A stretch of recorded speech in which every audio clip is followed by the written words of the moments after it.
In the quiet corners of our childhood memories there lives a story we all thought we knew. A little girl in a red-hooded cloak, a basket of treats for grandmother, and a big bad wolf lurking in the shadows of the forest. We remember the gentle moral lesson about not talking to strangers, the heroic huntsman who saves the day, and the happy ending where everyone lives safely ever after. But what if I told you that this beloved fairy tale, this simple story of childhood innocence, was built upon a foundation of horror so dark and disturbing that it would make your blood run cold? What if the true origins of Little Red Riding Hood were not the sanitized bedtime story you remember, but something far more sinister, something that emerged from the deepest fears and most brutal realities of medieval Europe? Tonight, we journey back through the centuries to uncover the shocking truth behind one of the world's most famous fairy tales. We will peel back the layers of censorship to reveal a story that began not as entertainment for children, but as a warning of very real and very deadly dangers that stalk the forests of ancient Europe. This is not the story you learned as a child.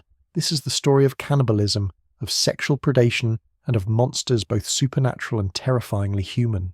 To understand the true horror of Little Red Riding Hood, we must abandon everything we think we know and travel back nearly 3,000 years to the very roots of human storytelling. For the tale that would one day become Little Red Riding Hood did not begin in the nurseries of Victorian England or even in the royal courts of 17th century France. It began in the shadows of ancient Greece, whispered around fires in the dark forests of medieval Europe, and told as a warning to children who faced very real monsters in the wilderness. The earliest ancestor of our familiar tale can be traced back to the 6th century before Christ, to a Greek fable attributed to the legendary storyteller Aesop. But even this ancient version carried within it the seeds of the darkness that would flourish in later tellings. These were not stories designed to comfort children before sleep. They were stark warnings about a world where predators, both animal and human, waited in the darkness. As the centuries passed, this ancient tale spread across Europe like a creeping shadow, taking root in the folklore of different cultures and growing ever darker with each retelling. By the 11th century, a Latin poem written by a cleric named Egbert in what is now Belgium told of a girl in a red woolen tunic who encounters a wolf in the forest. This may seem innocent enough, but it was merely the beginning of a transformation that would twist this simple encounter into something far more horrifying. The true birth of the story we recognise today emerged from the forests of medieval France, where peasants told a tale they called simply the story of grandmother. This was not the sanitized fairy tale that would later charm the nurseries of Europe. This was a story born from the harsh realities of medieval life, where death, violence, and unthinkable horrors were daily companions. In this original French version, the wolf does not simply eat the grandmother and wait for the little girl to arrive. No, the horror goes much deeper. The wolf carefully prepares a meal from the grandmother's flesh, placing her meat in the cupboard and filling a bottle with her blood. When the little girl arrives, hungry from her journey, the wolf offers her this grotesque feast, encouraging her to eat the meat and drink what he calls wine. The cannibalistic element of this early version was not mere shock value or the product of a twisted imagination. It served a very specific purpose in the brutal world of medieval Europe. This was a time when famine could drive people to the most desperate measures, when the breakdown of civilization was always just one failed harvest away. The story of a child unknowingly consuming the flesh of her own grandmother was a reflection of very real fears that haunted the medieval mind. As the girl consumes this horrific meal, a cat witnesses the scene and calls out a chilling accusation, branding the child as one who has eaten her own flesh and blood. This moment of revelation transforms the innocent child into something complicit in the horror, marking her passage from innocence into a much darker understanding of the world. But the cannibalism was not the only disturbing element of these early versions. The sexual undertones that would later be sanitized or removed entirely were originally explicit and undeniable.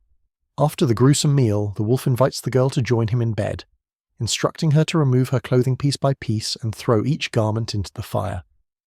As she questions what to do with her apron, her bodice, and her other garments, the wolf's response is always the same: throw it on the fire, for she will not be needing it anymore. This stripping scene was not subtle metaphor, but explicit preparation for what was to come. The message was clear to the medieval audience who heard these tales. The forest was not just home to wild beasts, but to predators of a different sort entirely.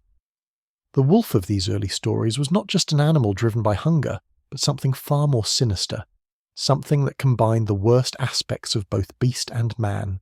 These disturbing elements were not the product of a single storyteller's imagination, but reflected the very real dangers that medieval communities faced. The forests of Europe were indeed dangerous places, home not just to wolves and bears, but to bandits, outlaws, and worse. But perhaps most terrifyingly of all, these woods were believed to harbour creatures that existed somewhere between the natural and supernatural worlds. The medieval mind did not draw the sharp distinctions between reality and mythology that we do today. To them, the forest was a place where the normal rules of civilization broke down, where the boundary between the human and inhuman became dangerously thin. It was in this context that the wolf of Little Red Riding Hood began to take on characteristics that went far beyond those of any ordinary predator. In many of the earliest versions of the tale, the antagonist was not described simply as a wolf, but as a bzu, a term that referred specifically to a werewolf. This was not merely a matter of different terminology. The distinction was crucial, for it connected the story directly to one of the most terrifying beliefs of medieval and Renaissance Europe, the idea that ordinary men could transform into ravening beasts driven by an insatiable hunger for human flesh. The belief in werewolves reached its peak during the same centuries when the Little Red Riding Hood story was spreading across Europe. From the 15th through the 17th centuries, werewolf trials swept across the continent with the same fervour as the more famous witch trials. Men were accused, tried, and executed for the crime of transforming into wolves and terrorising their communities. These were not abstract supernatural fears, but responses to very real acts of violence and murder that communities struggled to understand. When children disappeared in the night, when travellers were found torn apart on forest paths, when livestock was slaughtered in ways that seemed too savage for ordinary wolves, the medieval mind turned to explanations that blended the natural and supernatural in terrifying ways. The transformation of the werewolf into an ordinary wolf in later versions of Little Red Riding Hood reflects a gradual shift in European thinking, as supernatural explanations gave way to more naturalistic fears. But this sanitization came at a cost, stripping away the psychological complexity that made the original tale so compelling and so terrifying. The most chilling example of how these supernatural fears reflected very real horrors can be found in the case of Peter Stump, a German farmer whose crimes in the late 16th century would forever link the werewolf legend to the Little Red Riding Hood tale. On a cold October day in 1589, the town of Bedburg near Cologne gathered to witness an execution that would haunt the collective memory of Europe for generations. Peter Stump was not an ordinary criminal. He was a 50-year-old farmer who had confessed to making a pact with the devil himself, trading his soul not for wealth or power, but for the ability to transform into a savage wolf. His crimes were so heinous that they defied comprehension. Over the course of 25 years, he had murdered 16 people, 13 of them children. Among his victims was his own son, whose brain he claimed to have devoured while in his wolf form.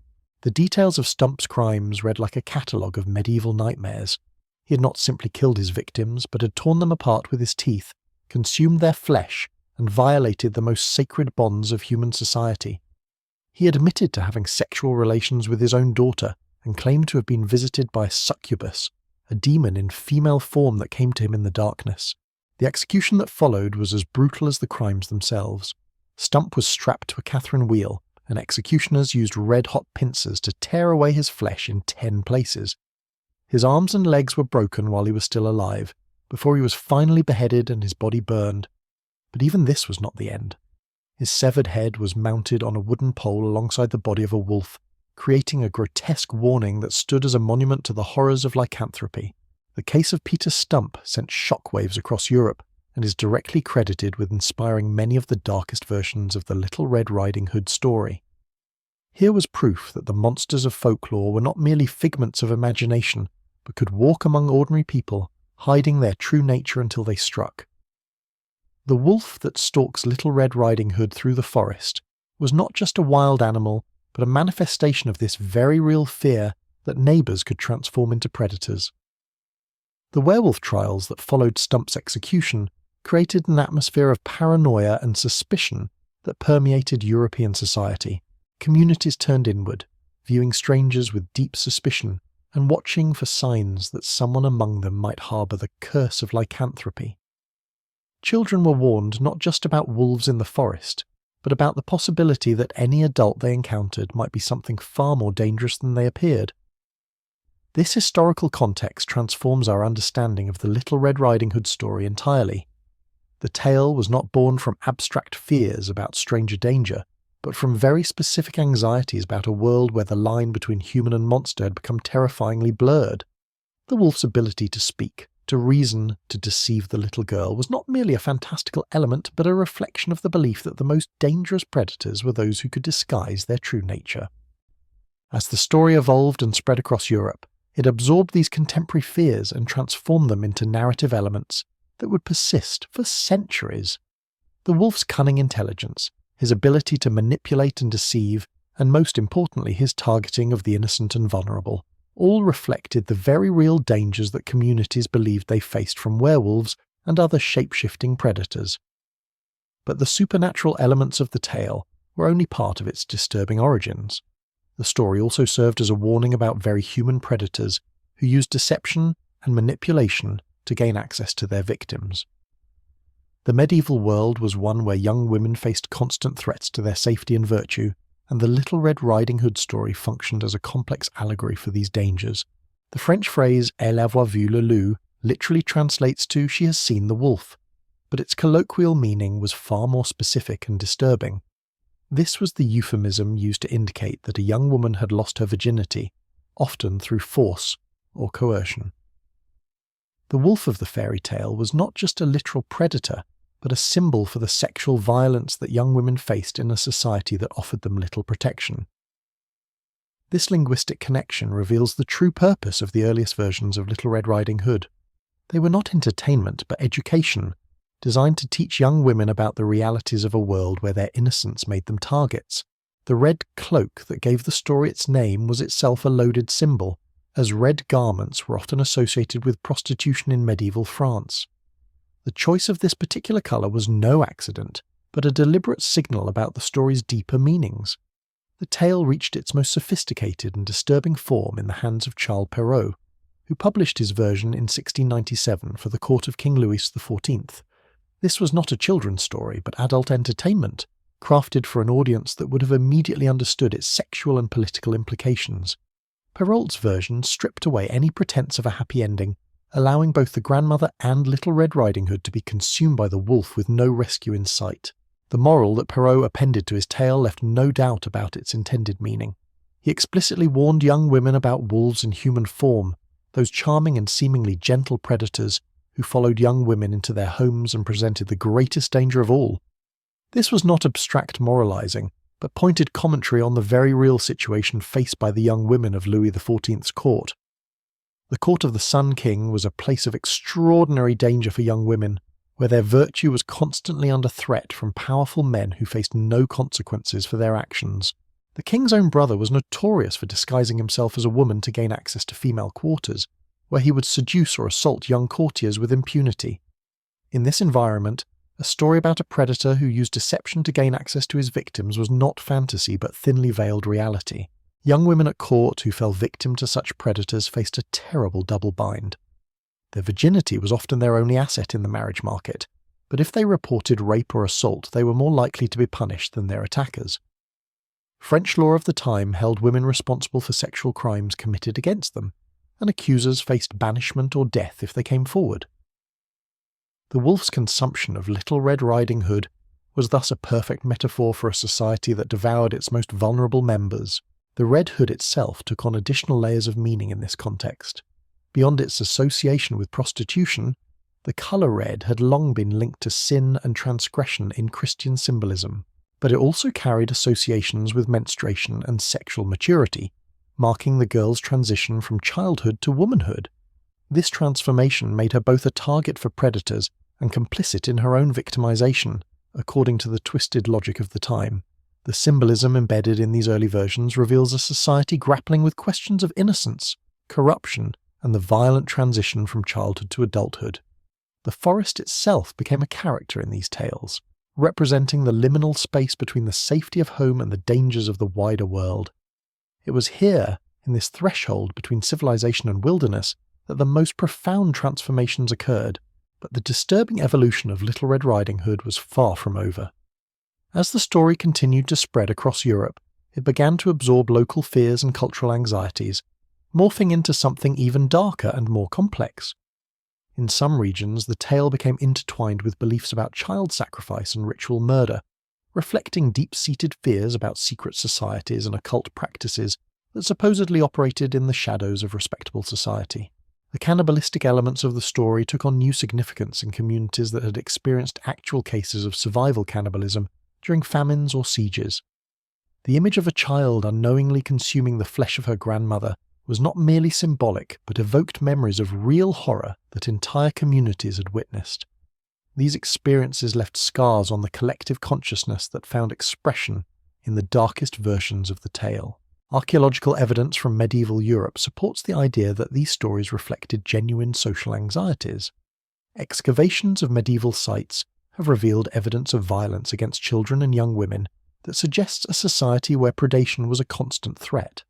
The high mortality rates among young people during this period were not solely due to disease and accident, but also reflected the dangers posed by human predators who operated with relative impunity.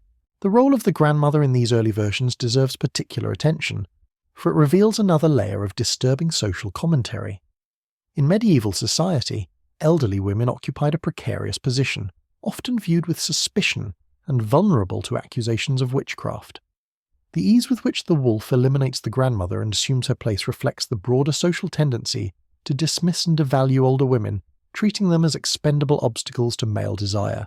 This dynamic becomes even more disturbing when we consider that many versions of the tale suggest the grandmother's complicity in the girl's fate. Some variants imply that the elderly woman has made some sort of bargain with the wolf, trading her granddaughter's innocence for her own temporary safety. This betrayal by a trusted family member adds another dimension of horror to the story, suggesting that even the most intimate relationships could be corrupted by fear and desperation. The geography of these early tales also reveals important clues about their origins and meaning. The forest that serves as the story's primary setting was not merely a backdrop but a character with its own malevolent agency. Medieval European forests were genuinely dangerous places, home to outlaws, wild animals, and according to popular belief, supernatural creatures of all descriptions.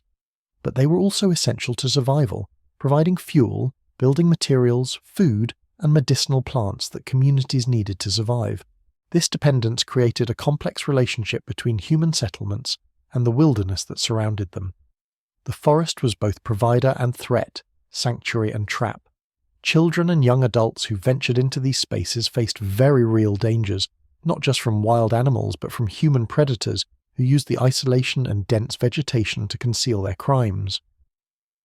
The Little Red Riding Hood story served as a warning about these dangers, while also acknowledging the necessity of forest travel. The seasonal timing of many versions of the tale also carries significance that modern readers often miss. The story frequently takes place during winter or early spring, times when food was scarce and communities faced their greatest challenges.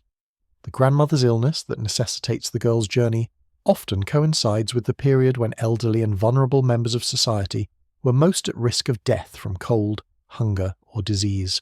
This timing transforms the story from a simple tale of predation into a meditation on mortality, scarcity, and the brutal calculations that survival sometimes demanded.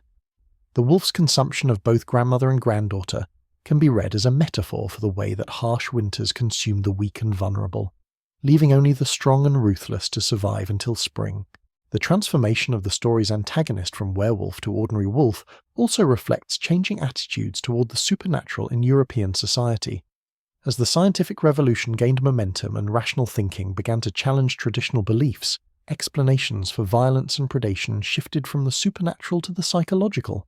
The werewolf, with its explicit connection to demonic pacts and magical transformation, gave way to a more naturalistic but equally threatening predator. Yet even in its naturalized form, the wolf retained supernatural characteristics that set it apart from ordinary animals. Its ability to speak, reason, and manipulate its victims suggested that some essential mystery remained at the heart of predatory behavior. The story continued to grapple with questions about the nature of evil and the capacity for violence that seemed to lurk within both human and animal nature. The economic dimensions of the tale also deserve examination.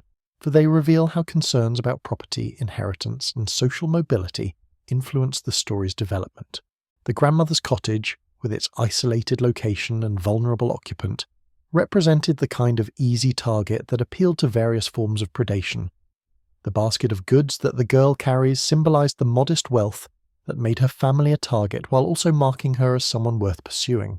In a society where women had limited legal rights and economic opportunities, stories like Little Red Riding Hood served as warnings about the specific vulnerabilities they faced. The tale's focus on deception and manipulation reflected the reality that women often could not rely on physical strength to defend themselves, but had to develop psychological strategies for survival.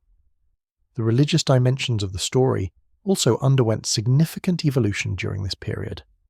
While the earliest pagan versions of the tale focused on natural cycles of death and rebirth, Christian interpretations began to emphasize themes of sin, temptation, and moral corruption.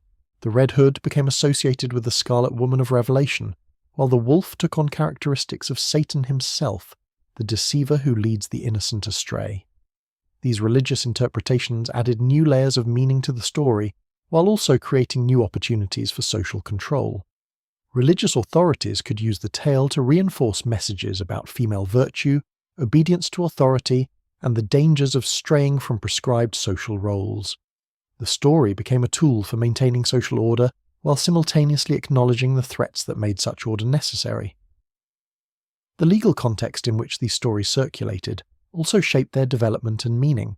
During the period when werewolf trials were most common, legal systems across Europe struggled to define and prosecute crimes that seemed to bridge the natural and supernatural worlds. The testimony of alleged werewolves often included confessions to crimes that resembled the predatory behavior described in fairy tales, creating a feedback loop between legal proceedings and popular culture.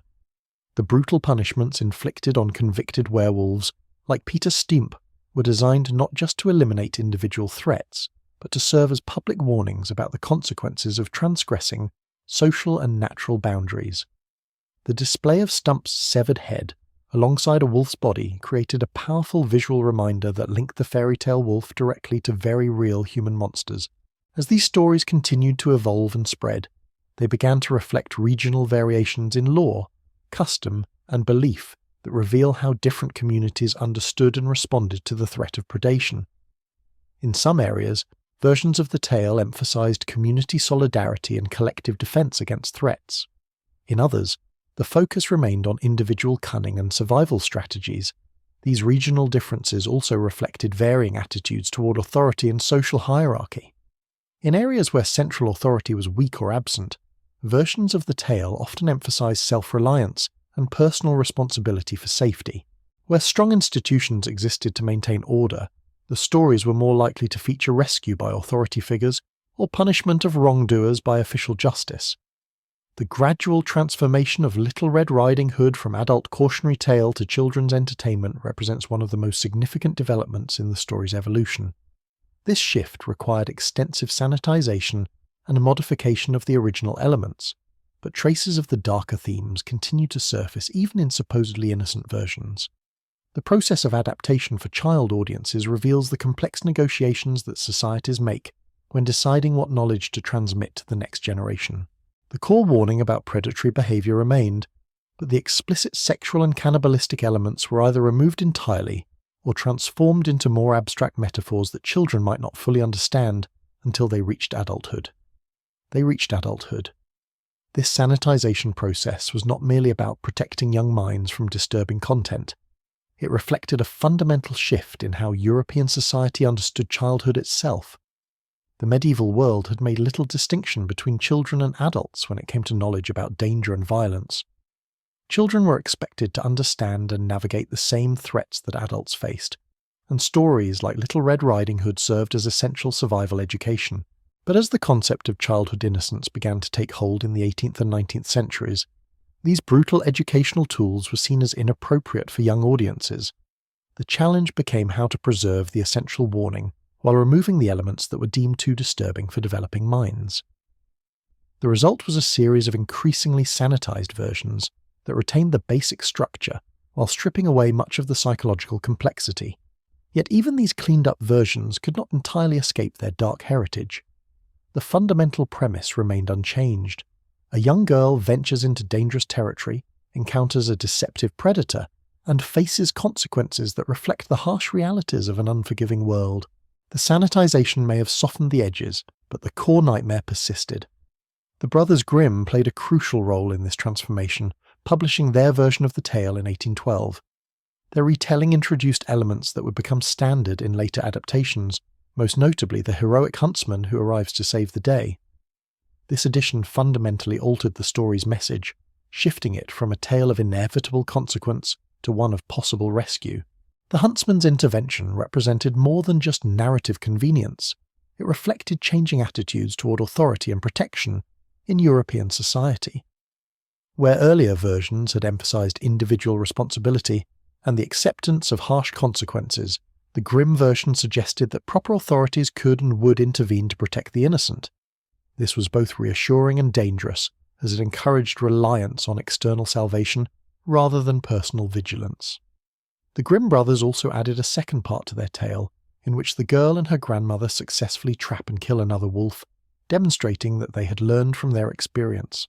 This edition attempted to restore some agency to the female characters, while maintaining the story's educational function.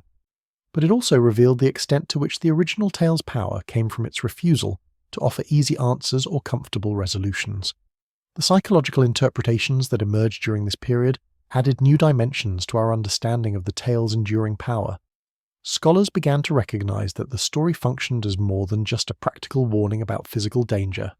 It served as a map of psychological development, charting the treacherous passage from childhood innocence to adult awareness of the world's darker realities. The forest in these interpretations became a symbol of the unconscious mind, a place where repressed fears and desires could take physical form. The wolf represented not just external threats, but internal impulses that could lead to destruction, if not properly understood and controlled.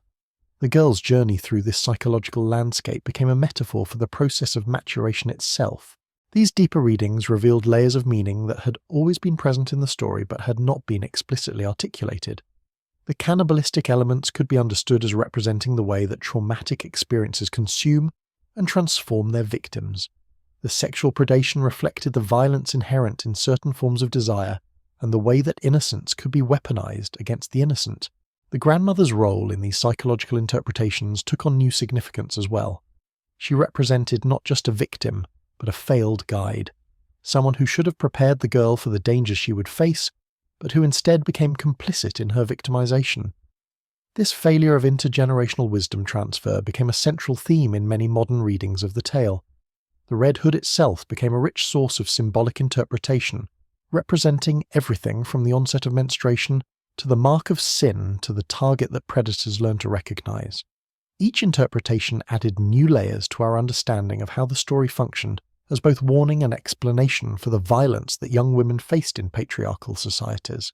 And so we reach the end of our journey into the shadows of history, having uncovered the horrifying truth that lies beneath one of our most cherished childhood tales. The Little Red Riding Hood we thought we knew was nothing more than a beautiful lie, a sanitized mask placed over a story born from humanity's darkest fears and most brutal realities. From the cannibalistic horrors of medieval France to the werewolf trials that terrorized entire communities, from the sexual predators of royal courts to the very real monsters who stalk the forests of Europe, we have seen how this innocent fairy tale emerged from a world where nightmares walked among us in human form. The next time you hear this story, remember that beneath its gentle surface lurks a warning that has echoed across 3,000 years of human suffering. Some truths, it seems, are too terrible to speak plainly, and so we wrap them in the language of fairy tales, hoping that somewhere beneath, the sanitized surface, the essential warning will survive. The wolf is still out there and he is still hungry,